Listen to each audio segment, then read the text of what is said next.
if you were to meet someone named Sprinkles, you might think to yourself, oh, okay, maybe they're a clown or something, which they might be. Or you may have just met 10-year-old me when I decided to nickname myself. For as long as I can remember, my family has called me Sis. This comes from when I was learning how to talk and I couldn't say my own name, so I called myself Sissa.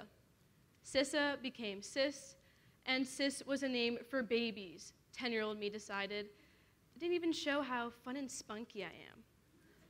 I wouldn't be surprised if I was sitting on a bench outside my favorite ice cream spot, Gabriella's, with a cone of black raspberry blast, topped with rainbow sprinkles, when the idea for my new nickname came to me.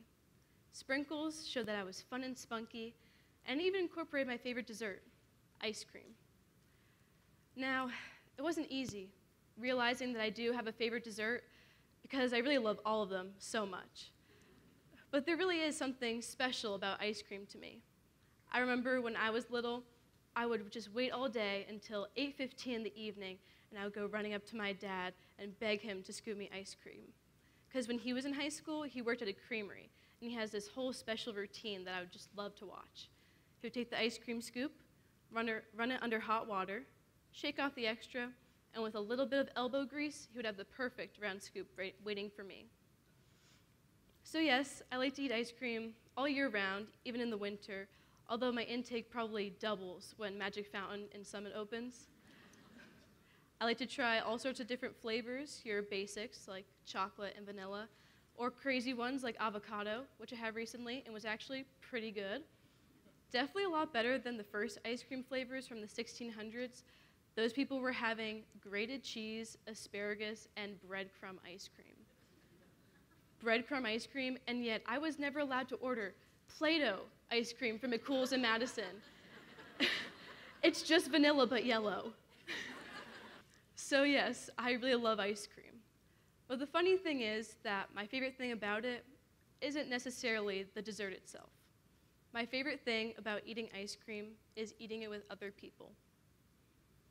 Something that I'm sure we've all noticed is that people are on their phones way too much. I hope none of you are on your phones right now.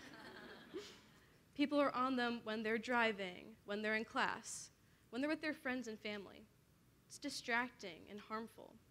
Studies are showing that increased screen time leads to increased levels of depression and anxiety. I know for me, when I'm on my phone way too much, I just feel like I'm totally alone. Like I'm the only one who's not with my friends all the time or just on a cool vacation. Our former Surgeon General, Vivek Murthy, she called loneliness an epidemic. And the effects of loneliness on your health are like that of smoking 15 cigarettes per day. But that's not to say that there's nothing we can do about it. In Denmark, there's a group called Ventelen, which means friend to one in Dutch. What they do is they organize group hangouts for 15 to 25-year-olds who are feeling lonely. In these hangouts, they work out together, or play games, or they eat together. In fact, this group almost first failed when it was founded 20 years ago until they added in this aspect of communal eating. Participants say that when they do this, they talk more and share more about each other. If we ate more ice cream, we really could become more connected and get to know each other better. And you should choose to eat ice cream because it's dessert, it's sweet, it's a treat. And sometimes you just need to treat yourself.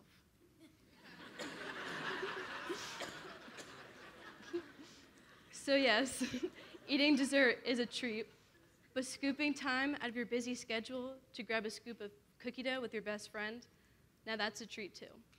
Something that I hate to hear is when people say, oh, I'm so sorry that I couldn't do that. I was just too busy. Were you? Were you really? Aren't we all busy? I remember last year, I had this big English essay on The Great Gatsby due on a Thursday. I knew that on Wednesday, I would be at a track meet all late into the evening, so I wouldn't have time to work on it. This may sound crazy or even a little bit revolutionary, but I did it beforehand.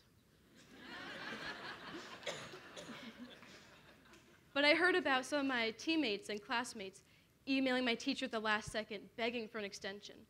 And I had Mrs. Gagliardi, who, if you don't know, She's amazing and I adore her, but she's a stickler for deadlines, so that was a lost cause. The important things in your life, if they really are important to you, they can coexist. They can balance. You just have to make time for it. And I hope one of the important things in your life is spending time with your friends and family. When you're feeling like you're too busy, that you're overworked and stressed, you need that time to take a step back, take a break, and spend time with them. You'll remember why you push yourself so hard. And you should choose to eat ice cream because it's been scientifically proven that eating ice cream makes you happy. In ice cream, there's tyrosine in the proteins that triggers the production of dopamine, that liquid happiness. And brain scans have shown that eating ice cream leads to the activation of the hypothalamus, which is the control center for your emotions. And eating ice cream can reduce your brain's response to sadness by about 50%. This is the same as most prescription antidepressant medications. Now, I'm not saying you should replace your prescription antidepressant medication with ice cream. No, you shouldn't do that. But it's interesting to see how ice cream can brighten the sad times or make the happy times even better. There's nothing better than seeing a little t-ball team celebrating their big win with sundaes the sides of their heads. Or through hikers on the Appalachian Trail, those crazy people who do the whole 2,700 something miles, they celebrate reaching the halfway mark by eating a whole half gallon of ice cream by themselves. This is also something I did last week. I actually spent some time hiking the Appalachian Trail myself this past summer with a crew of 12 people. We were up in Maine in the Mahoosic Range, which is considered to be one of the most treacherous and difficult parts of the trek. When we finished our hike, we came up the trail and we were hot, sweaty, exhausted. We needed something to eat. First thing we did when we hopped in our van was we went to this ice cream place, which we found off the side of the road. It was a really cute place that actually didn't even have anyone working there. They just trusted you to leave your money and take what you paid for. So I was feeling a bit hot, tired, exhausted, like I said, even a little cranky. Maybe I'd spent too much time with these people. But after I had my pint of mint chocolate chip, I was able to realize the accomplishment I'd just done and connect back with my crew. Interestingly enough, there's actually one relationship in my life that has purely formed out of my love of ice cream. Way back in those days, none of us like to think about, middle school, I would walk home every day. And from my house to the school, it's a straight shot down Main Street. So my friend and I, when we would be walking, we would pass all the stores and shops and boutiques.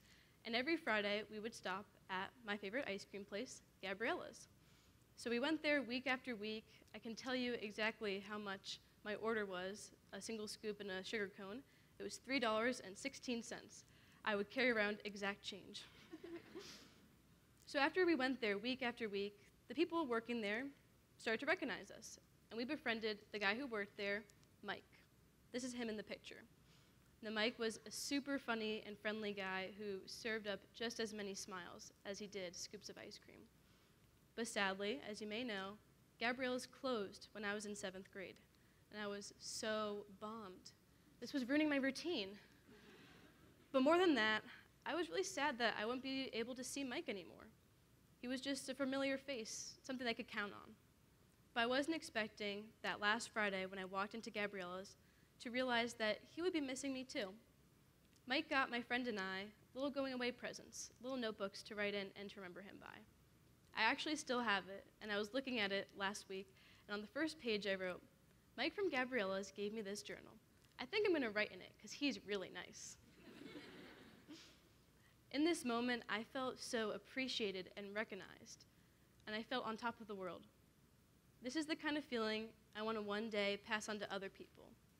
One day, I would love to own my own ice cream shop. It would be called Sully's Scoops. I can't use sprinkles because that's the name of a popular cupcake brand, so, you know.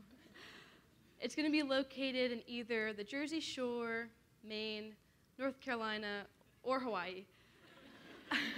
I haven't decided yet where I'll be living.